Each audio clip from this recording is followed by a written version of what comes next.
beliau.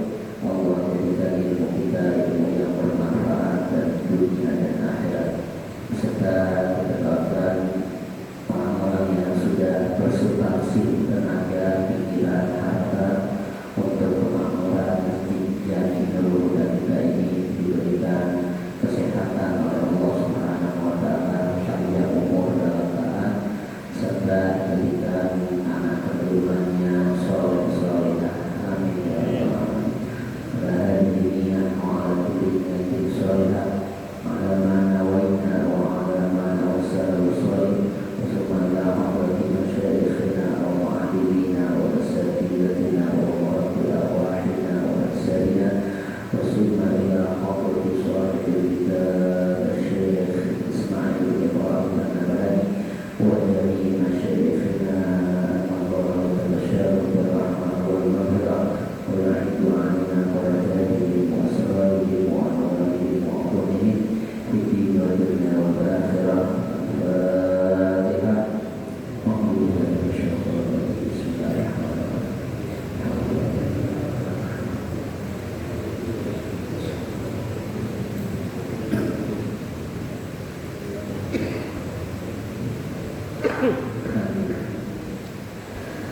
Bapak-bapak jemaah yang dimuliakan Allah Subhanahu wa taala, alhamdulillah pagi hari ini Allah berikan kita sehat walafiat, panjang umur, bisa bersimpuh kembali di masjid tercinta kita, dan kita sudah masuk di pertengahan bulan Dzulqa'dah. Kalau tidak salah sekarang tanggal 15. Semoga di tahun-tahun berikutnya kitalah orang-orang yang dipanggil oleh Allah Subhanahu wa taala untuk bisa menunaikan ibadah haji dan umrah, bisa berkunjung berziarah ke makam Nabi besar kita Muhammad sallallahu alaihi wasallam. Amin ya rabbal alamin.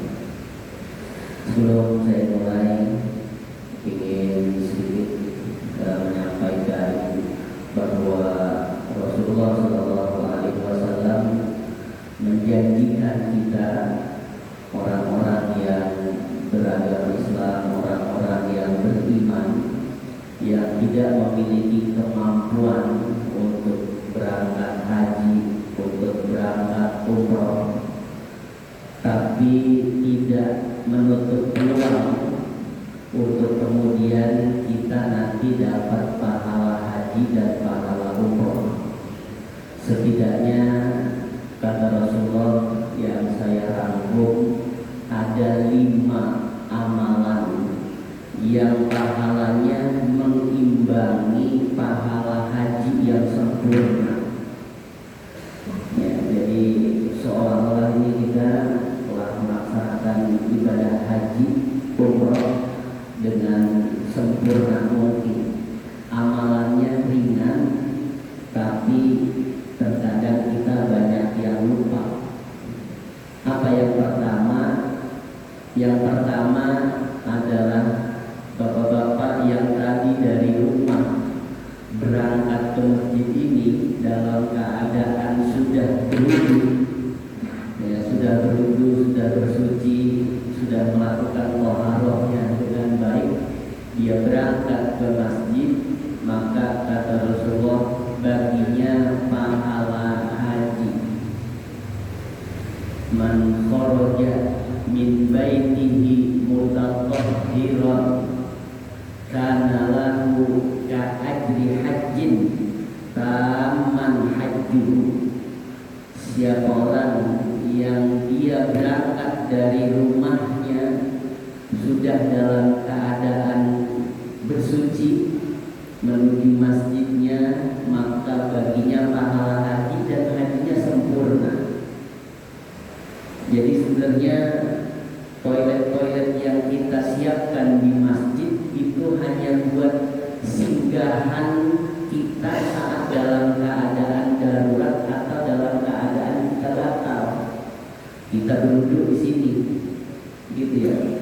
Bukan kemudian dari rumah kita, apalagi kalau misalnya emang air banyak di rumah, gitu ya. Toilet kita alhamdulillah jepangnya misalnya lancar, Usahain jangan duduknya di sini, jangan pipis buang airnya di sini, pipisnya buang air besarnya udah semua di rumah, gitu ya. Terus wudhunya udah di rumah, di sini mah udah buat hanya yang hal-hal urgen aja.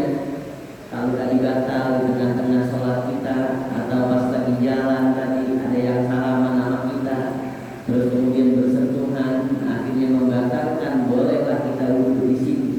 Tapi kalau kita lagi masih bisa untuk wudhu di rumah, wudhulah di rumah. Setiap langkah kita dari rumah ke masjid ini, kaki kanan itu mengangkat derajat kita, kaki kirinya menghapus dari segala kesalahan-kesalahan kita tanpa hal banyak itu. Apa iya kita kagak mau mendapatkan pahala yang begitu besar, luar biasa? Karena kalau kita ngandelin sholat kita doang, ya kita ngandelin sholat kita doang, roman-romannya nih, roman-romannya, raut dan muka-muka kita nih susah buat kemudian nanti masuk surga. Ya masuk surganya kita kan kena rahmatnya Allah Subhanahu wa taala. Kenapa saya bilang raut wajah muka kita susah buat masuk surga? Ustaz dia belum tentu, kiai dia belum tentu, apalagi orang biasa, gitu ya. Siapa sholat kita yang di sini dijamin khusyuk? Karena ada, gitu ya, yang menjamin sholat kita hari ini khusyuk. Kalau kita ngandelin sholat kita aja, roman-romannya juga kita susah buat masuk surga. Ustaz kali, apalagi Ustaz lah. Allahu Akbar. Kita sholat misalnya di rumah, gitu ya. Ada yang ketok pintu, yang nemuin bini kita. Assalamualaikum. Assalamualaikum. Saja, dulu ada lagi sholat asar, gitu ya. Itu ustadz yang lagi sholat asar di rumahnya kira-kira khusyuk atau nggak ada? Assalamualaikum, assalamualaikum. Nanyain, nyamperin dirinya tadi siapa yang ketok pintu, ucap salam. Ono, mau ngundang. Tuh, gak harus selesai sholat kan udah kepikiran udah ada yang ketok pintu ngundang kan? Gitu ya. Kayaknya kalau ngandalin itu kita rada susah. Sedekah kita ketater, sedekah kita subuh ini kita apa semuanya bagi 10.000. Yang kata Rasulullah, kalau pagi hari kayak begini, terus kemudian ada orang yang udah mulai bersedekah di waktu subuhnya, itu ada 2 malaikat yang Allah turunkan. Malaikat yang pertama dia doa. Apa doanya? Allahumma a'ti munfiqan khalafa. Ya Allah, kasih ganti yang berlimpah buat orang-orang yang di waktu subuh, orang belum pada buka, orang belum pada bangun, dia udah pada bangun, sampai nenteng-nenteng dan ngantongin duit, dia masukin, biar kata cuma 1.000, biar kata cuma gopek, dia masukin itu malaikat doanya runtuh. Allah kasih panjang umur, kasih ganti, kasih kesuksesan, itu pokoknya biar laris, gitu ya. Itu malaikat. Waktu subuh kita bawa duit 1.000, masukin 1.000, gitu ya. Kalau rutin kita, masjid kita pakai AC besok, gitu ya. 1.000 kali 40-50 jamaah kali setahun, gitu ya. Nah ada pakai lagi kita ini kipas angin, pakai AC besok semuanya. Nah, tapi kalau gitu ya. Iya. Kalau subuh kita galakin 1.000, ya, saya punya gerakan sekarang di masjid itu gerakan sedekah subuh. Itu setiap 2 minggu kita buka, dapatnya sekitaran 1 juta. Jamaah cuma 3 baris, paling banyak 5 baris. Tapi karena rutin saya motivasi kayak begini, alhamdulillah. AC beli 5, terus kemudian mesin rumput kita beli, terus vakum yang harganya 5 juta kita beli, gitu ya. Hah? Semuanya ada profit. Seribu semua ada, gitu ya. Kalau seribu kita, ya orang buat kita beli permen sama tukang parkir aja kita mampu, kita ada-adain, gitu ya. Buat 1000 amal akhirat kita, investasi kita, sanggupin biar kata seminggu sekali 2 kali kita ngasihnya masuk, gitu. Sebaliknya ada malaikat yang malah nyumpain di pagi hari. Kata tuh malaikat, Allahumma a'ti mumsikan talafa. Ya Allah, itu orang yang udah dikasih rizki, yang udah dikasih kesempatan buat duduk di masjid dengan tenang, anteng, adem, gitu ya. Terus badan juga sehat, tapi gem banget tuh. Ya, nggak mau ngasih biar kata cuma 1000. Itu didoain sama malaikat, mumsikan talafa, biar ganggu, biar hancur dia punya usaha. Kalau dia kaya, ambil keberkahannya, cabut itu keberkahannya. Itu doanya malaikat di pagi hari. Gitu ya. Makanya kalau lagi datang kita ke masjid, selain tadi kita berwudu, terus kemudian datang ke sini niat etikaf, niati itu untuk kemudian kalau ada rezeki lebih, nggak maksa, gitu ya, masukin biar kata menggopek selain, gitu. Itu yang pertama Pak. Jadi ada dapat kita pahala haji cuma hanya dengan kita datang ke masjid sudah dalam keadaan bersuci. Yang kedua, lagi-lagi ya bapak-bapak semua kita ini sudah melaksanakannya, cuma terkadang kita lupa. Kata Rasulullah, man goda ilal masjidi la yuridu illa ayyata'allamal khaira kana lahu ka'ajri hajjin taman hajju. Siapa orang yang pagi hari dia berangkat ke masjidnya, la yuridu, dia tidak menginginkan illa ayyata'allama, kecuali cuma hanya pengen niat belajar, datang ke sini cuma pengen dengerin kajian doang, pengen dengerin guru ceramah doang, datang duduk iktikaf sholatnya mah di rumah misalnya ketinggalan, gitu ya. Falahu ajru hajjin taman hajju, sama yang kayak begitu pun dapat pahala ibadah haji, hajinya sempurna. Tuh ya, datang kemarin ke kajian kita dapat pahala haji sempurna. Nah ini jadi motivasi kita ya Allah. Kayaknya kalau berangkat haji sekarang nungguinnya sampai 20 tahun, gitu ya. Harga sekarang per orang kalau nggak salah sekitaran 54.200.000. Ya, nabungnya itu sampai berapa tahun kita kagak tahu. Datang dah ke masjid, kita belajar, kita dengerin kajian, kita dengerin ceramah, atau kita datang ke masjid sudah dalam keadaan berwudu, pahala haji sempurna dapat. Apalagi kalau kita ya timbang-timbang duit kita sekarang ya, bakalan keselip mulu kita sama banyak orang kaya. Udah nungguin capek-capek kita nih 20 tahun, kadang kita keselip lagi sama orang kaya yang gitu banyak banget. Akhirnya turun lagi kuota kursi haji kita. Kalau ada yang mati kali, ada yang meninggal, bisa aja kita naik gitu ya, yang jadinya 20 tahun jadi 19 tahun. Tapi orang-orang kaya kita kan juga pada pengen, akhirnya pada bikin haji apa?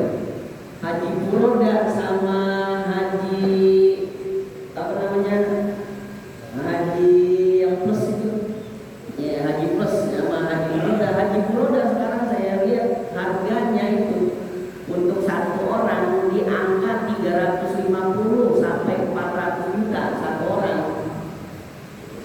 Itu yang silver, yang kelas silver. Kalau kelas gold kelas 2 itu lebih dekat lagi dan lebih istimewa lagi nanti fasilitasnya. Itu harganya dari 450 sampai 500 juta.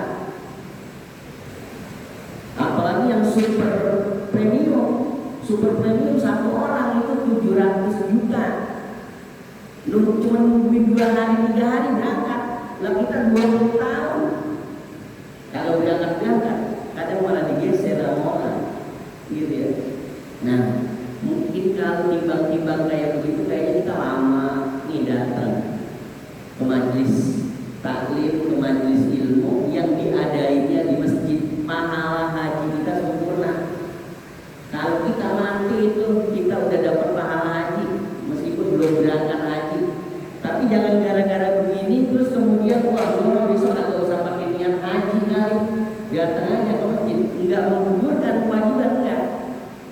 Tetap kita kewajiban. Nah, kalau ada kemampuan wajib haji, man kana lahu sa'atun wa lam yahujjah falyamut insya'a yahudiyan wa insya'a nasraniyan. Kalau ada orang yang dikasih rezeki cukup buat berangkat haji, kagak mau berangkat, malah maunya jalan-jalan aja dah ke Eropa, ke Malaysia, ke Singapura, maka pilihannya dia dikuburinnya di 2 tempat. Jangan di kuburan orang Islam. Kuburinnya di pemakaman yang pertama di kalangan orang Yahudi, atau kuburinnya di kalangan orang-orang Nasrani. Matinya juga di dalam keadaan Yahudi dan Nasrani. Kan ngeri benar itu, gitu ya. Mendingan kita datang aja dah ke masjid. Nah, Bapak yang dimuliakan oleh Allah Subhanahu Wa Taala, itu baru 2 yang saya sampaikan tentang ibadah pahala haji yang kita dapatkan. Keuntungannya kalau kita hadir di majelis kita ini dan di masjid kita ini. Nah, berikutnya ini berkaitan, kenapa saya bahas itu terlebih dahulu, karena memang babnya kita kan tentang Nabi ya. Dan di sini ada sisi bagaimana kemudian membahas cara Nabi berdoa dan pilihan-pilihan doa-doa maksud yang kemudian Nabi ajarkan kepada kita sebagai umatnya. Syekh Ibrahim bin Ismail An-Nabhani ini, beliau mengatakan dalam kitabnya Al-Faslus Tsani fi ba'di adhkari wa ad'iyatin kana yaquluha sallallahu alaihi wasallam fi awqatin makhsusah. Pasal yang menjelaskan tentang beberapa zikir-zikir dan doa yang sering kali diucapkan dan dipanjatkan oleh Rasulullah SAW di waktu-waktu tertentu. Yang pertama, sebelum Nabi di sini mengungkapkan doa-doa yang beliau ajarkan, Nabi mengajarkan bagaimana kemudian etika kita saat berdoa. Etika kita saat berdoa, yang pertama kata Rasulullah, idza sa'alallah ta'ala ja'ala batina kaffaihi ilaihi wa idza sta'ala ja'ala dhahirahuma ilaihi. Nabi sallallahu alaihi wasallam kalau doa beliau angkat tangannya batinul kaf ini berarti telapak tangannya itu dideketin sama beliau begini. Dan kemudian ketika beliau berlindung kepada Allah Subhanahu wa taala, itu zahirul kaffaihi, di belakang telapak tangannya itu diginiin. Kalau berlindung kepada Allah Subhanahu wa taala atau ibadah tentang bala, gitu ya. Kalau meminta munajat ini begini. Itu yang pertama, cara doa Nabi. Yang kedua, kata Nabi, idza asabathu syiddatun. Kalau kita nih ada permohonan yang begitu sangat istimewa sama Allah Subhanahu wa taala, ada keinginan-keinginan kita yang pengen diijabah oleh Allah Subhanahu wa taala, doa itu jangan apa? Jangan kayak orang malas banget. Tangannya ditaruh di mana? Di paha. Ya Allah. Gitu ya. Jangan di sini. Justru kata Rasulullah, kalau apa? Tidak asobat musyidatun, kalau kita ada keinginan keras, kemauan buat kemudian doa kita diijabah,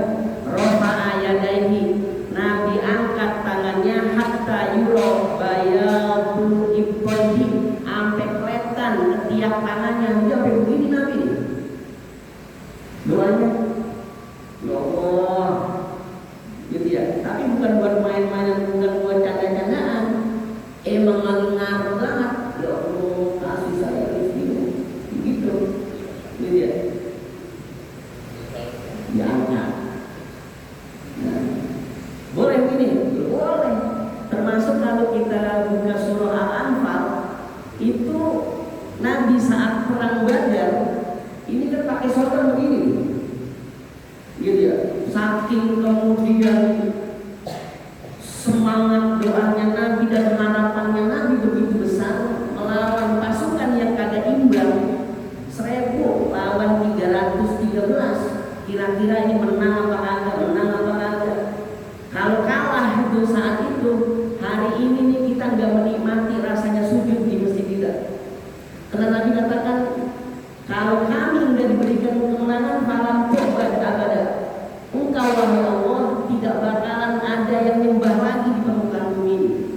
Itu Nabi pernah katakan begini Pak. Dalam surah Al-Anfal tafsirnya sampai sorbannya yang tadinya ada di punggungnya sampai jatuh. Saking khusyuknya, saking mintanya sama Allah gitu ya. Sorbannya sampai jatuh. Jadi dalam riwayat itu Sayyidina Abu Bakar sampai ngambilin sorbannya Nabi naruh lagi di sini. Kita kalau doa pada ya sembarangan baik gitu ya. Beginilah tidak setidaknya begini gitu ya, angkat kayak gini gitu ya. Jangan begini aja doa ditaruh di mana? Disendir di kaki kita gitu ya. Gitu ya. Emang sih Allah Maha tahu, tapi etikanya Nabi aja yang udah terjamin masuk surga gitu ya. Dan Nabi yang enggak punya salah dan dosa, doanya masih khusyuk dan luar biasa, angkat tangannya kayak gitu. Nah kita kan belum tahu doa kita dijawab apa enggak. Doanya kita sembarangan. Dan mohon maaf ini saya kalau ada agak kritik-kritik gitu ya. Termasuk saya kalau di pengajian habaib atau KG besar kita itu yang namanya makan ya setelah selesai doa, yang namanya ngeluarin gesek itu setelah selesai doa kelar dulu. Jangan berdoa ribut baru tak kan yang bikin gesek belum gitu ya. Akhirnya kita jadi kepikiran udah gesek apa kagak. Selesain dulu doa biar tuntas, kemudian munajat kita juga khusyuk gitu ya. Jadi jangan langsung ditaruh-taruh gitu. Orang ini kagak bakalan apa? Kagak bakalan bubar kalau beseknya belum dibagiin. Gitu ya. Masa iya dia udah pulang udah besek apa kagak? Kagak. Dia bakalan nungguin. Kelarnya itu doang. Gitu ya. Sampai kelar. Itu menurut saya itu kayak gitu. Jadi apa? Di mana-mana ini saya lihat ya doa tuntasin kemarin dan gesek lagi gitu ya. Jangan naik kalau mondar manggil gitu ya. Kita ada haikal itu iya. Hah? Nah masuk plastik kan jadi taruh-taruhan ya. Kayak gitu. Jadi lebih apa? Lebih khusyuk lah kita gitu ya, untuk berdoa kepada Allah Subhanahu wa taala. Gitu. Nah, kemudian waktu Rasulullah SAW adab yang kedua, etika yang kedua, ada yang ketiga selain angkat tangan, terus tinggiin tangan, terus kemudian berharap kepada Allah Subhanahu wa taala dengan khusyuk, lam yahuttu ma hatta yamsaha bihi ma wajhahu. Usap tangan kita kalau habis doa gitu ya. Alhamdulillahirabbil alamin. Usap. Nah, diusap kalau udah selesai dari doanya gitu ya. Sebagai bagian dari tanda bahwa setidaknya kita perlu adanya Allah Subhanahu wa taala. Karena Allah paling senang Pak itu kalau diminta. Allah yaddu hina tarokta su'alahu. Allah itu paling gedeng, paling marah kalau di antara kita sebagai hamba malah kagak minta. Itu Allah makin benci, makin gede sama kita. Tapi sebaliknya, wanasu, orang-orang, ya, idza sa'altahu, kalau kamu minta sama dia, marah, keseringan kita minta, minta kok, kasih. Besok lagi kalau minta kok, kasih. Minta kok, minta mulu. Manusia fitrahnya kalau sering diminta marah. Tapi Allah kalau diminta makin ngasih. Maka jangan pernah bosan buat kita angkat tangan. Ya, innallaha yastahi ayyarudda kafail 'abdi shahiran. Allah itu malu, Pak. Allah itu malu, maha malu kalau ternyata ngembaliin tangan yang udah diangkat dalam keadaan kosong, doanya kagak dijawab. Yakin memang kalau kita lagi doa dijawab. Ya.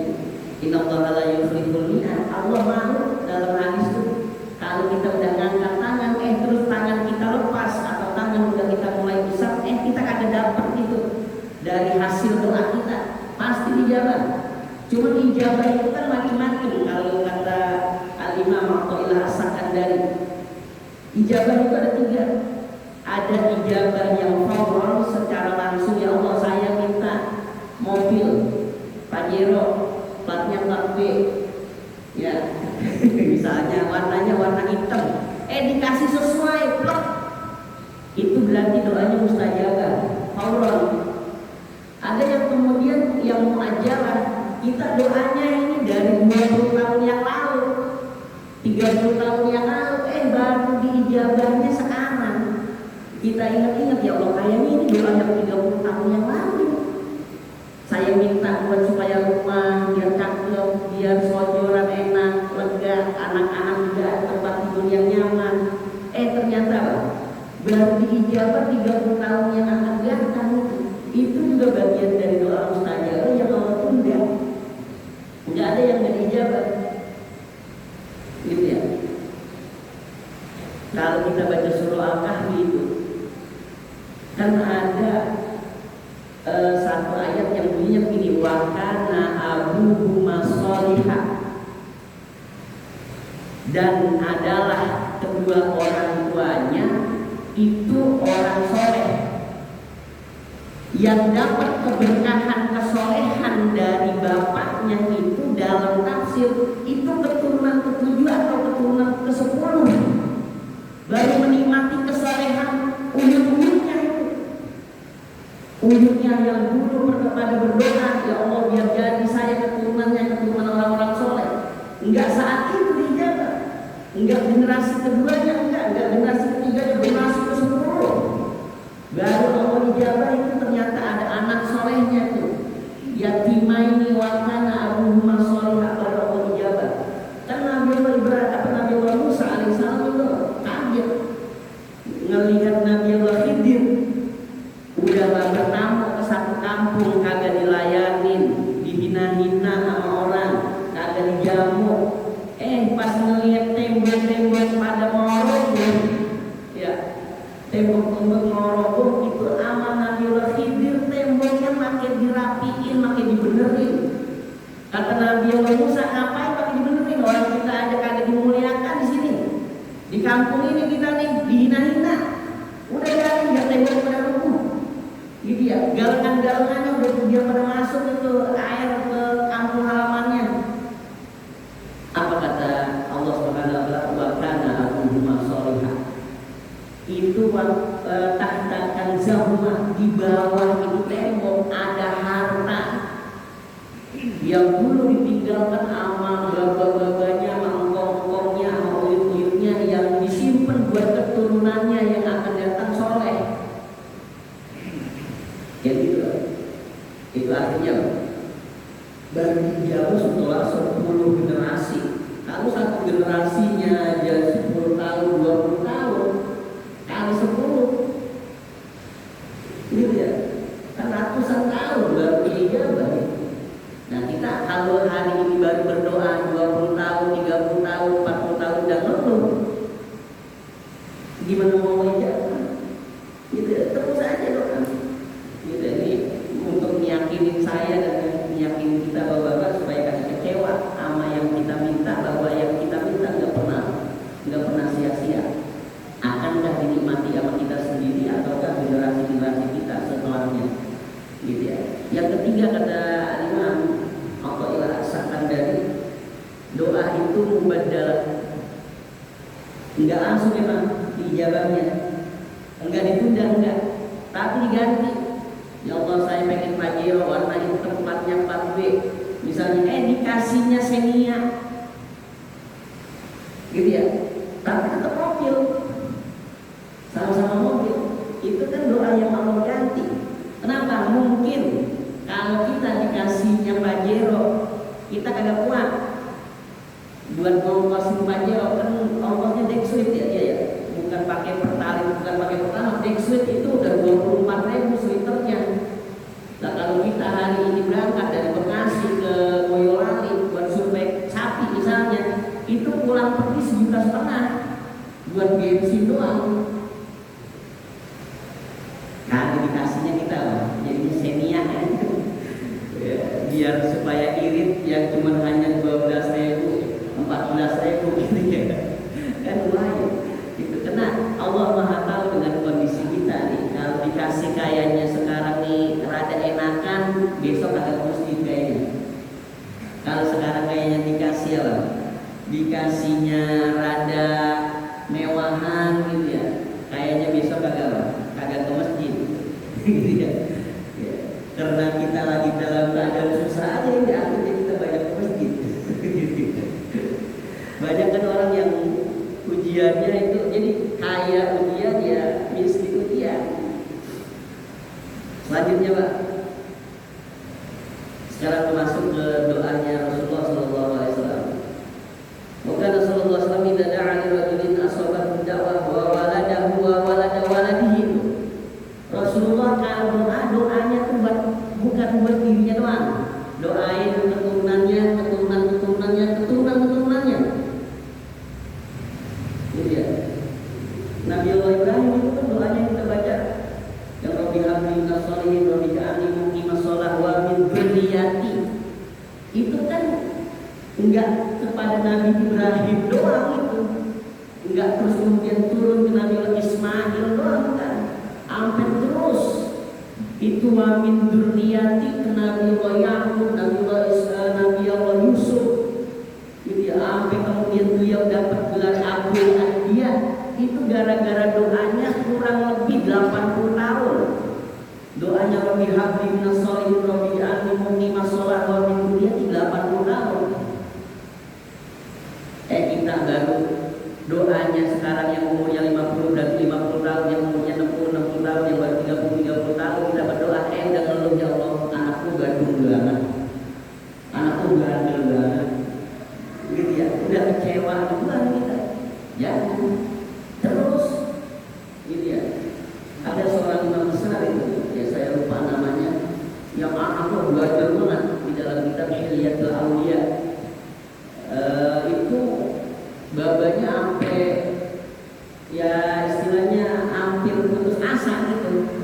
Karena babanya kiai, babanya dihamil gitu ya. Anaknya loh, ya Allah, ke masjid kagak, ngaji kagak, gitu ya, sholat kagak, pokoknya amat taklim gede banget. Itu kemudian apa? Babanya doa, Allahumma inni qad adabtu waladi. Ya Allah, sungguhnya aku ini telah ngajarin anak saya. Saya udah ngasih pendidikan buat anak saya, tapi kemudian apalah daya, ini anak adalah titipan Engkau dan amanah Engkau. Saya sudah tidak sanggup untuk kemudian pendidikannya, maka aku serahkan pendidikan anakku kepada Engkau. Biarlah Engkau ya Allah yang mendidik dan membimbing anak saya. Itu kata namanya Ali Pak. Ya, namanya Ali. Itu kemudian di umur beliau sekitar 40 tahun beliau menjadi waliun min auliyaillah. Jadi walinya Allah Subhanahu wa taala, yang doanya dia kalau udah ngangkat tangan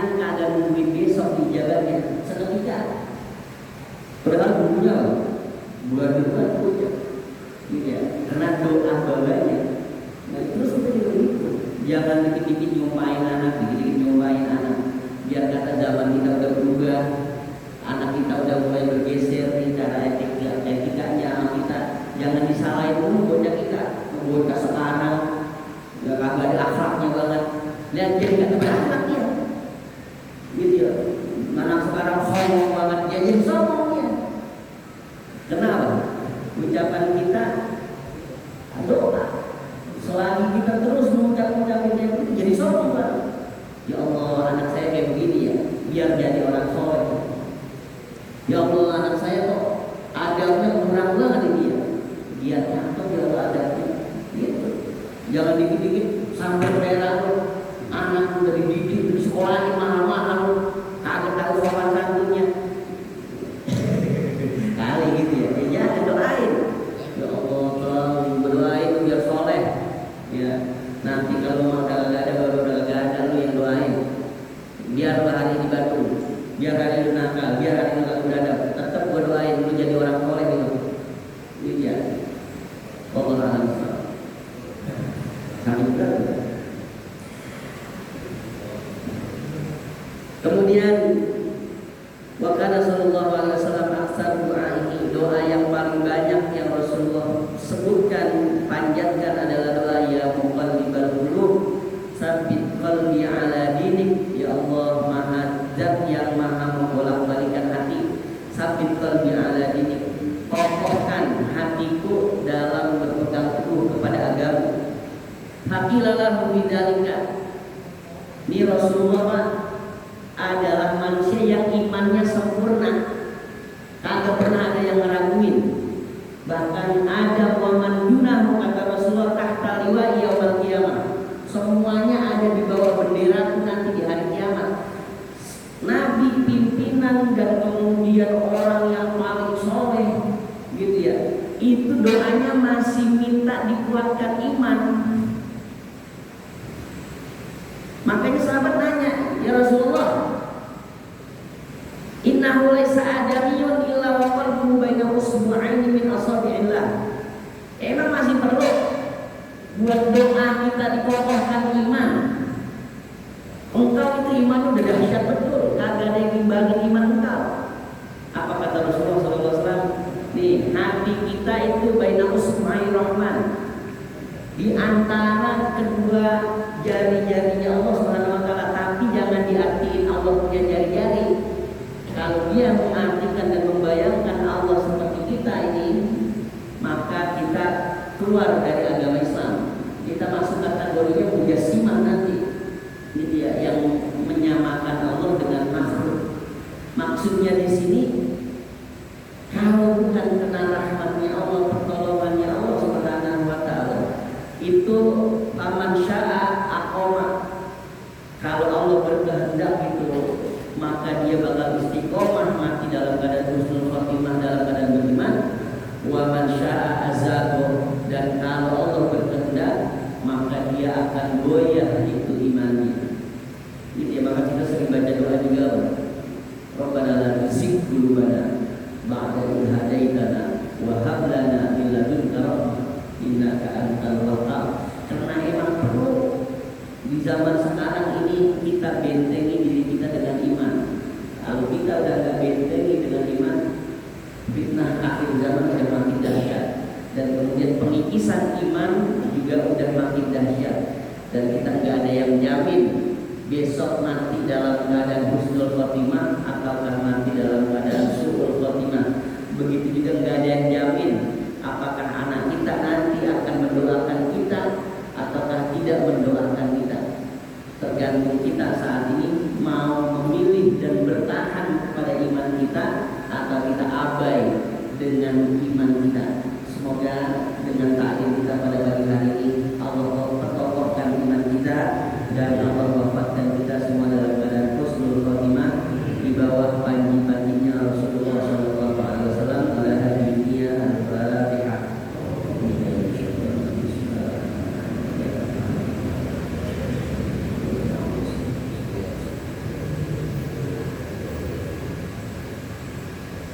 Allahumma hamdi Fatihah, bismil Fatihah, wa al-Fatihah, wa bima unzilat alaihi suratul Fatihah, ya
sampai tinggi amat Rangkas.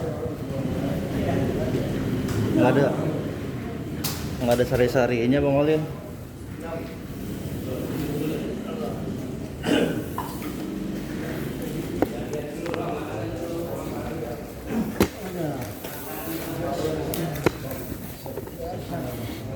Kal, air aqua Kal.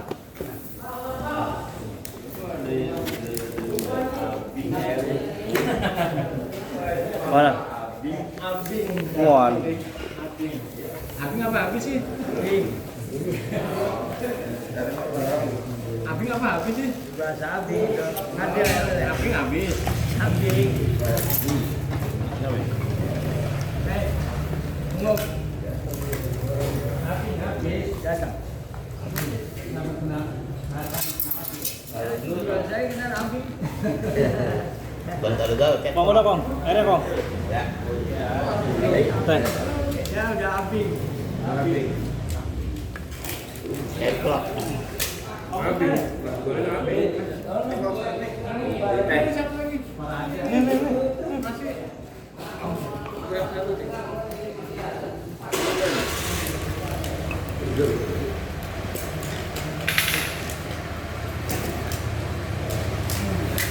Lu lalu teh mana teh?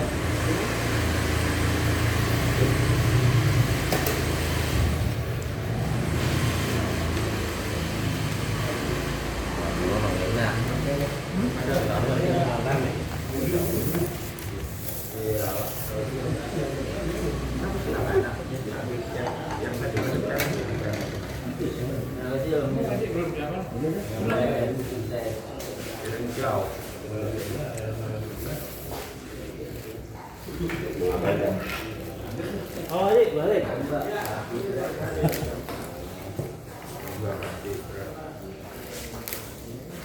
Ayo boleh tuh.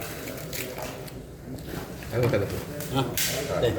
Teh. Apa sih no? Itu udah ada. Ya.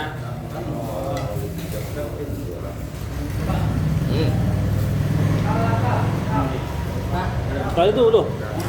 Gimana nih? Mau makan di sini. No. Isi lagi loh. Motor. Motor. Ah.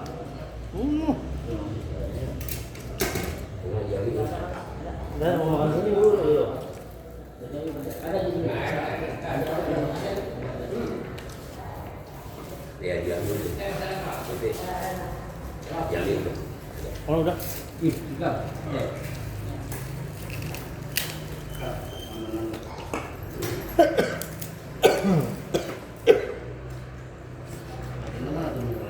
Kal, ayo. Oh, temennya temennya.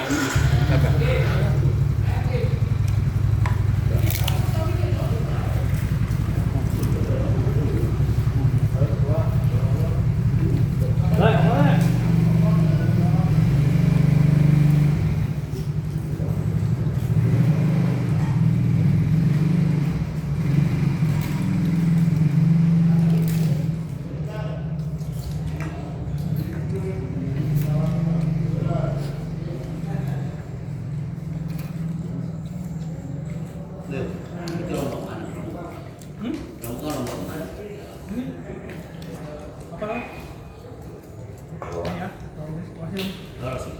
Ini sekarang. Mang, yang mau di? Mau mbak. Mana? Apa? 10.